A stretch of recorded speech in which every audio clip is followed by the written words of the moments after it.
Welcome to the Phillip Wylie Show. Take a look behind the curtain of professional hacking and hear compelling discussions with guests from diverse backgrounds who share a common curiosity and passion for challenges and their job. And now, here's your host, offensive security professional, educator, mentor, and author, Phillip Wylie.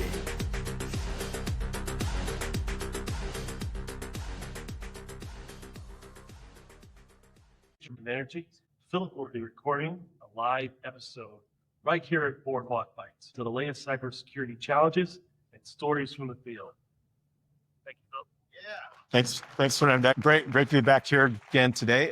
Was here last year, so great to see the big turnout this year. So thanks everyone for supporting the conference, and it's important to support your local community. And speaking of, I've got one of your local folks from the area with us today in the keynote. Jessica Hoffman is my guest. So Jessica and I have been connected through the virtual community for a while, and we met not long ago. I guess, I don't know when the first time we met. Was it at B-Sides Philly last year? Was that the first time, or we had met before? Races, I think. Okay, Rices, yeah, that was it. Yes. Yeah, so Rices was the first time we met. But at any rate, we've been connected, and one of the things I really love is people that are connected to the community. They're doing things to help others. Got to meet one of her interns earlier, and just really great. If anyone that's new to cybersecurity, one of the things you want to get plugged into the community, and this is one of the things that Jessica's making a great example by connecting young people into the community, because as difficult as the job market is nowadays, networking is your secret weapon. That's one of the things you have to have if you're going to succeed in cybersecurity. You could put out hundreds of applications and not find a job. But if you're not plugged into the community, it's going to be difficult. So it's great to have leaders like her leading by example, because not all leaders, not all CISOs and management types really plug into the community or really advocate for the community. They may know some of the management communities, but don't really get involved in the other areas. So it's really great that she's doing that. And so one of the things I have all my guests do whenever at the beginning of the show is to share their hacker origin story. So Jessica, if you wouldn't mind sharing your origin story with our audience. Sure. Thank you, Phil. You've been doing a lot of great, awesome things in the community too. So thanks for having me on your show. So hello, everybody. Hello, we're live from AC. So how I get started? Honestly, it was one of those like water cooler things. It was like, oh, what you doing today? I don't know. Want to do cyber? Sure. I mean, that's really what happened. Back when cyber wasn't like, I know a lot of people, a lot of OGs have been hacking since, the 80s, 90s.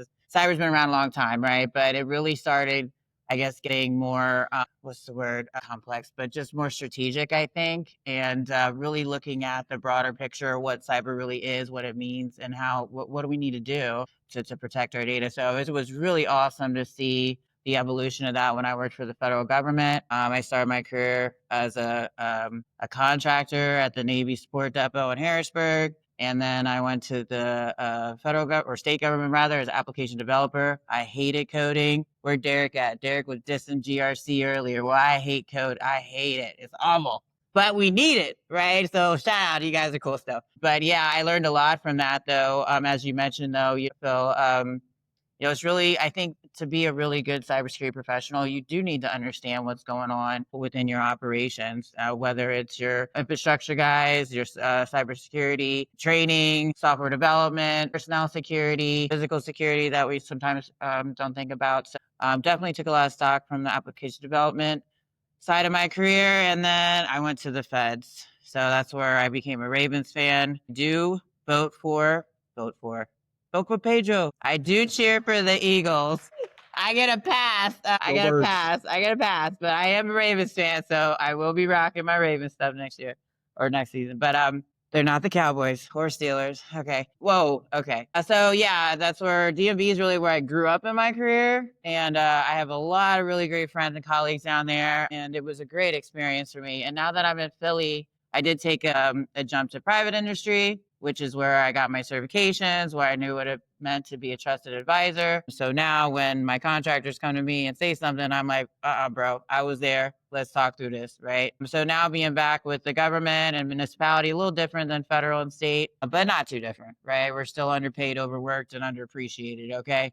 But we're here and making a big difference. And again, like I said earlier, that's really important for me. It makes me feel like I'm doing something really good. Don't get me wrong. I feel like I'm on the wrong side sometimes because 9 to 5 Eastern Standard Time, working from home, those adversaries, they got all sorts of 401k bonuses, like we should be teaching a class on that. But no, it's just been a really great ride. And I get to do so much, like you said, in the community. So yeah, I just love it. I love cyber. It's awesome. That's great to hear. And one of the things I can say with community, when you get involved with the people trying to get in, the younger folks, and just anyone, some people are career changers, so not everyone's necessarily young, but just how rewarding it is, and it makes the job better because, there's a lot of long hours in cybersecurity.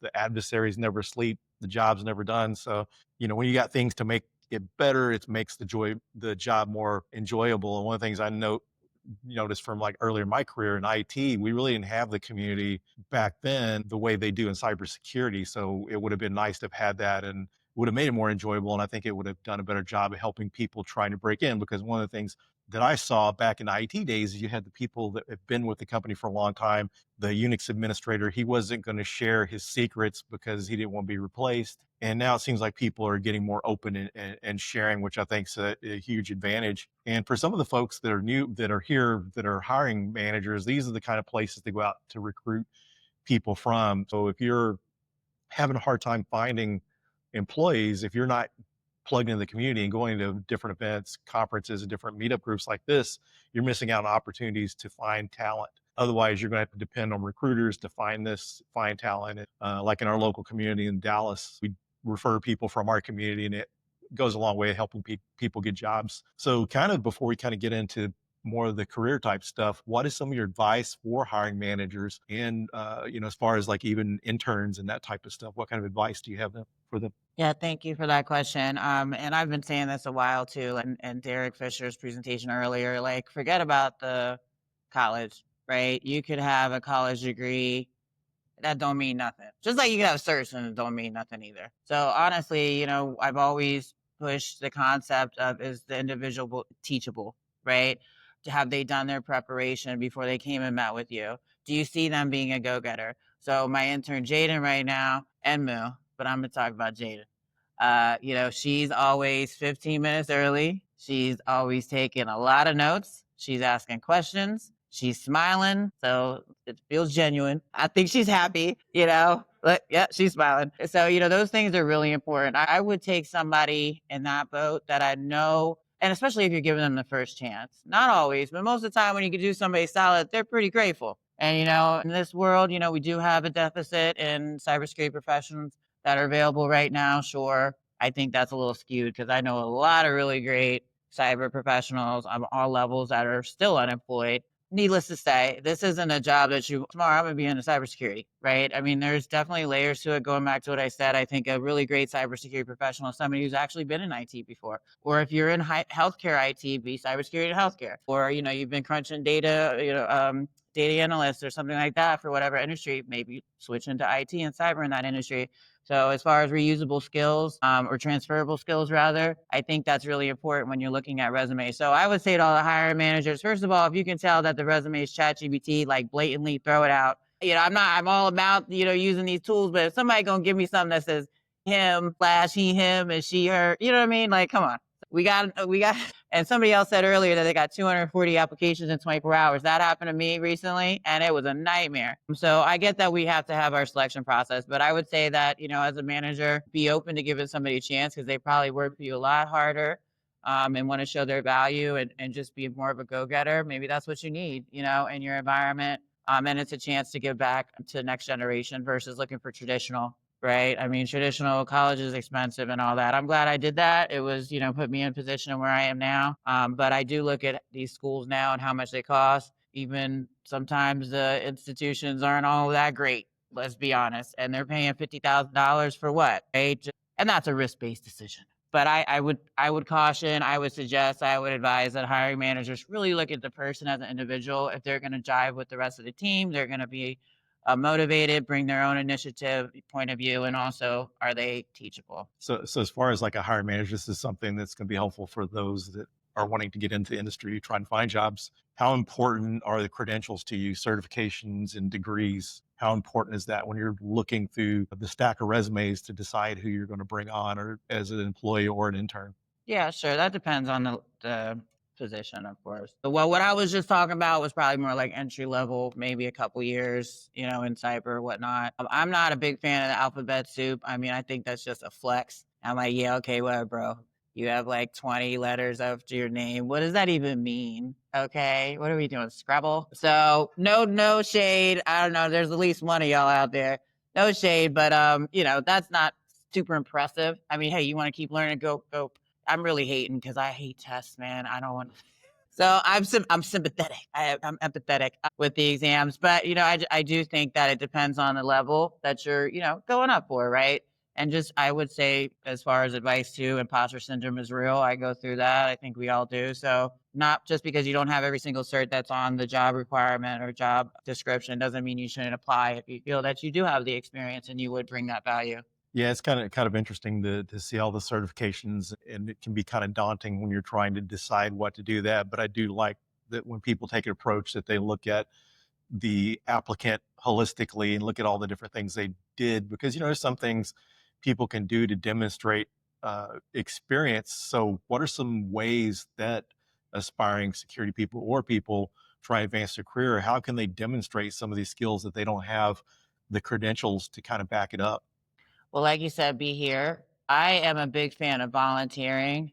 I mean, that's literally how I got to everywhere I've been in my career is because I volunteered, period. I volunteer at all the B-sides. Now I help run the B-sides. Stand up, B-sides, Harrisburg. Stand up. Woo! We out here. We out here. Okay? That right there. I don't really want to see them right now, but they're here. So what's up? Love you guys. It's hard. We have hard 6 months? I don't want to see them the other 6 months. But we're here because we support Emily, who also puts in all the work with B-Sides Harrisburg, Chris Maynard we heard from earlier. I mean, there's just so many people at this conference in this space, small but mighty, that are making a huge difference in the community. But, I think that just putting yourself out there is how whatever form that looks like. I think somebody mentioned earlier about CTS. So I think maybe it was Derek, but CTFs are out there, home lab, all that stuff. I'm not that dorky person. Okay. I don't have no home lab going on.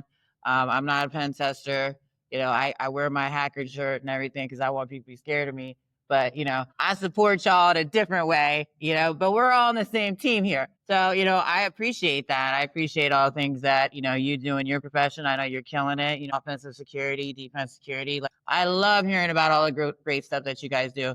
But I wouldn't really know all that if I didn't show up. So, just showing up is probably the blanket response to that question. And if you show up, them opportunities just gonna fall in your lap, right, Moo? He's a testimony right there. That boy done been in so much stuff. He gets all the free stuff. Whatever, anything opportunity you think is out there, he has done it. So if you're not sure where to plug in, talk to that young man. Put your hand up like you in that rip current.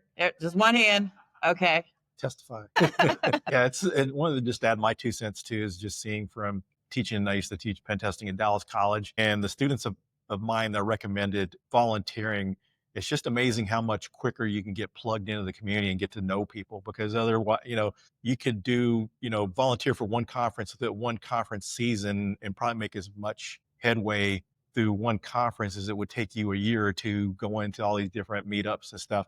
Because one of the things with the community is people really respect people taking the time to volunteer. They're doing this free, not making anything for it. And just that goes to show a good work ethic too, that, someone's volunteering at a conference. This is not a lazy person. So this shows work ethic. If you don't have that on your background from, a professional standpoint, people are seeing that you're able to network at a high level, a really fast pace, because people are coming up to you asking questions and stuff, and just some of the things you get to pick up interacting with people. So I think that's awesome, and it's really great to see how the Dobsons has done with the community here and how they're volunteering, and really amazing. If anyone thinks that they can't do stuff at a very young age, look at what Emily's doing and running. Woo!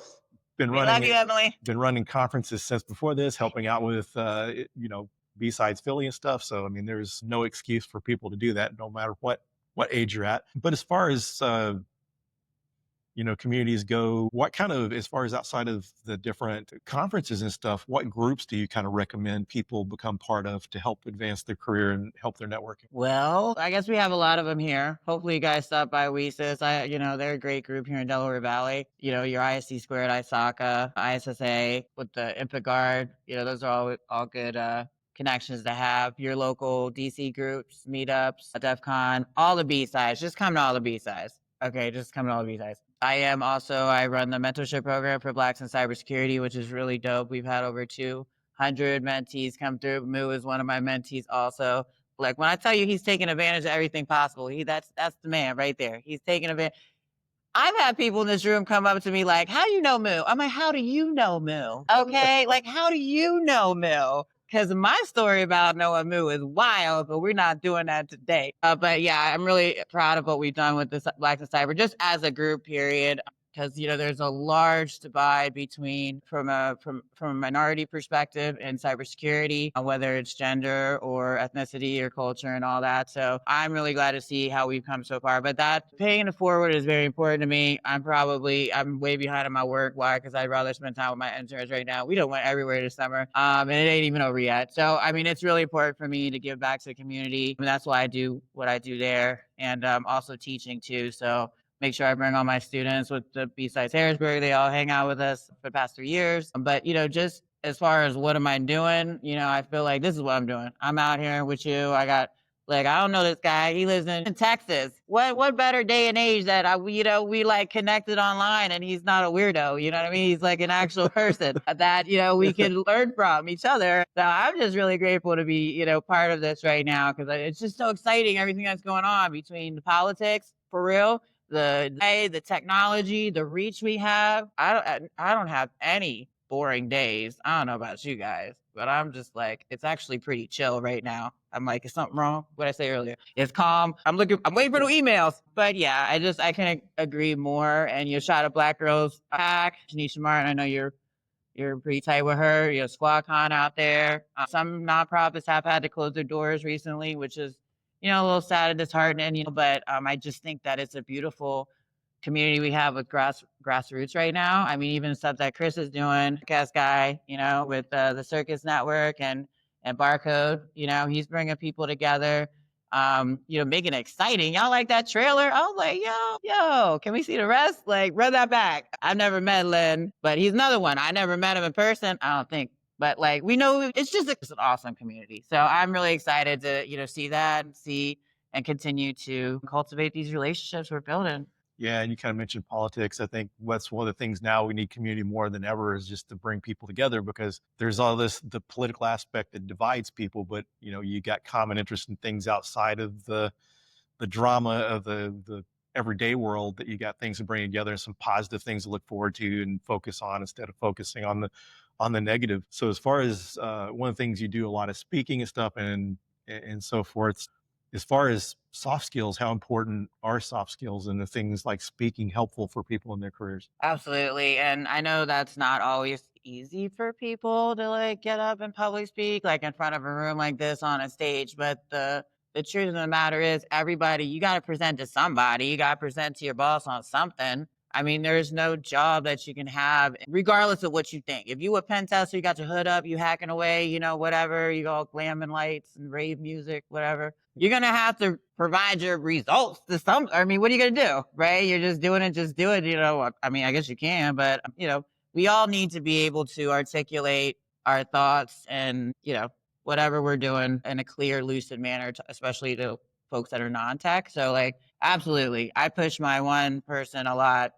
Come on, just do it. It's not for everybody, but you do need to practice. Was I nervous this morning? Not really, because I'm like, what's the worst that can happen?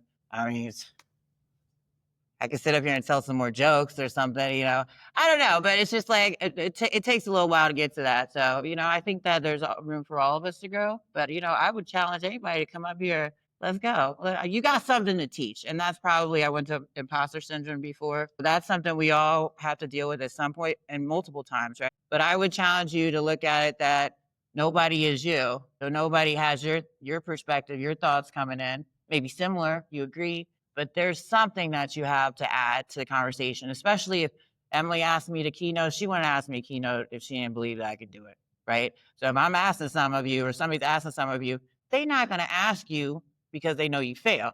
They know they're asking you because they know that you're going to do it and you're going to do it well. So that kind of mentality I think is important. But when it comes to communication, a lot of people doubt themselves. And I would absolutely agree that, it's really important to practice those things, whether you got to take a shot before you get on stage, whatever. I mean, or prune juice, whatever you need.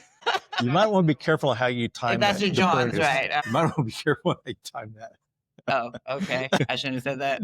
So you're such a polished speaker and seem to do very comfortable with it. Was this something always that was easy for you, or did it take some practice, or did it take anything to overcome the fear? Is it just something you were just naturally good at? You're making me blush. Nobody's ever called me polished before in my life. You're just hanging out with wrong people. Oh my goodness. I'm about to cry. Absolutely. I have no idea what I'm doing any day. When I grow up, I want to be a comedian. So I'm just trying everything out. Yeah, absolutely. I think I've made a goal to work on my speaking opportunities and become more comfortable. And I do teach as well. So that's auditioning all the time, right? Every class I'm auditioning in front of kids or students that are looking at me like she doesn't know what the hell she's talking about, or what the hell is she talking about, or I don't give a shit what she's talking about. I mean, I don't know what they're doing. So yeah, and I do recommend the trick. See, I'm really blind. Y'all know. I can't see nobody's face. Y'all could be sleeping, you could be crying, you could be laughing, you could be head back. I don't know, because I don't have my glasses on. So that helps too, because then I'm just talking. I can hear you, so thank you. But yeah, it's fun. It's fun being able to talk in this two-way too, like I said, because circular learning is very important to me. And by me being up here, if I can share something with you all, and then you all come and tackle me later, and we collect information and connect, and see what happens in the future with that, because LinkedIn's very powerful. I mean, I see so much on there that, if it doesn't help me, it could help somebody else. Yeah, one of the things I was kind of curious about too, because sometimes we don't always hear enough about this, but as mid-career people and people that are just been into, security for a while and they're wanting to progress in their career, what's your advice for folks that want to move into management? Don't do it. It's like, it's not that bad. I've learned a lot these past few years. And that's why, I have done some talks on emotional intelligence. Do I feel like a hypocrite sometimes? Absolutely. But that's another way. I'm not going to learn about putting myself out there. So, I think that whole self-awareness, checking yourself is really important, and understanding who you're talking to. If you can manage all of that, you're on a good leg up, because when you're in leadership, it's not just about your strategic planning or collecting metrics, or, it's really about making sure that each of your team are working to the most optimized level possible, right? That they have that safe space I talked about earlier, that they can come to you, that they have what they need to be successful from training perspective. I ask my folks all the time, like, so what's next? And sometimes they're like, what? I'm like, well, what are you going to do? I guess they think I want them to say, I'm staying with the city forever. I don't want you to say that. But what's next? So what's your plans? I would like to think that's something I would want from a leadership. And I'm not good with micromanaging, so I don't micromanage. But if I don't think you're going to do it, then we're going to have a problem until I feel that you can do it. But I just think there's a lot of autonomy that needs to be there, but also a good balance of the teamwork, that open door policy, that safe space and support, not just in your professional position now with us, but where your future leads. Like, my interns, like, I'm hoping like in 10 years, they're going to be taking care of me. I'm going to go to their talks and they go hook me up. You know what I'm saying? Like, that's ultimate goal for me. And I love that so much. Mentoring is very important to people in their career as they're getting started out early in their career. How important that is that for leadership? How important is it for people wanting to progress into leadership, or those in leadership, to have a mentor? You should have a gang of mentors. Anybody got gang? Yeah. And those aren't spring chickens over there either. And they still got gangs. I got gang of mentors. Some of them know they my mentors. Some don't know they my mentors. Because, you should have a gang, period. The board of directors, personal board of directors, believe that. But absolutely. I mean, if you're going into wherever you're looking to go, wherever your eyes are set, you need to find somebody who's successful in that pathway, right? Or successful in that position. I have one of my mentors was, She was a deputy CISO for GDIT. And one of my mentors was the Hilton CISO. I was so happy for her. That was like huge. I'm like, oh yeah, my mentor, Hilton CISO. This is cool. But, it's great. And, I've known that for a long time, right? So I look up to my CISO now. He's cool. He's cool. You hear that, Wayne? Everybody. But yeah, I think it doesn't matter where you are in your professional growth or personal growth. It's always great to you need to have people who are smarter than you. You don't want to be the smartest person in the room. But if you're going to management, I think you need to make sure that you're going to get out of the weeds too, because you can't be, down here and properly looking up here and forecasting. Most of the time you get employees or they're like, well, this is what it is. And it's like, you're not really seeing the bigger picture, and that's fine. Just like the shift left with the DevSec and all that. Again, I'm not a coder or anything, but I see people get hot. They're like, shift left. Doesn't work.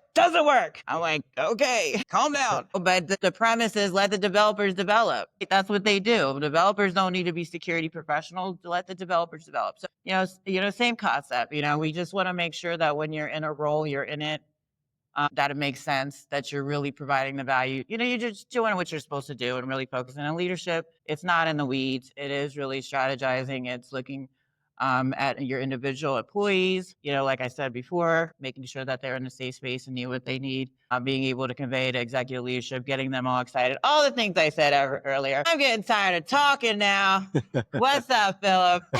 Well, I guess the timing is good that you're getting tired of talking because we're getting down towards the end of this session. Is there anything you'd like to share before we close it out? Oh, I should know this. What would I like to share? Other than what's already been said, I just think that, going back to the keynote about rip currents, let's hands, picture the ocean. And there's a rip tide right in the middle, right? What's that? Park Place? Oh, I haven't been to Park Place. I'm not bougie, man. I do want to go though. So we're out in the ocean, right? You're hanging out, you got your little floaty and everything. And oh no, it starts spinning you back out. I want you guys to all think about that when you're having a rough day, and just let that rip current just take you away like Calgon. And you know what? It's going to be all right because you're going to live to ride another day. That's what I say. Well, thanks for joining me. It's an honor to have you on this live episode of my podcast. Thanks everyone for attending, and let's get a big round of applause for Jessica. Thank you for listening to the Phillip Wylie Show. Make sure you subscribe so you don't miss any future episodes. In the meantime, to learn more about Phillip, go to thehackermaker.com and connect with him on LinkedIn and Twitter @Phillip Wylie. Until next time.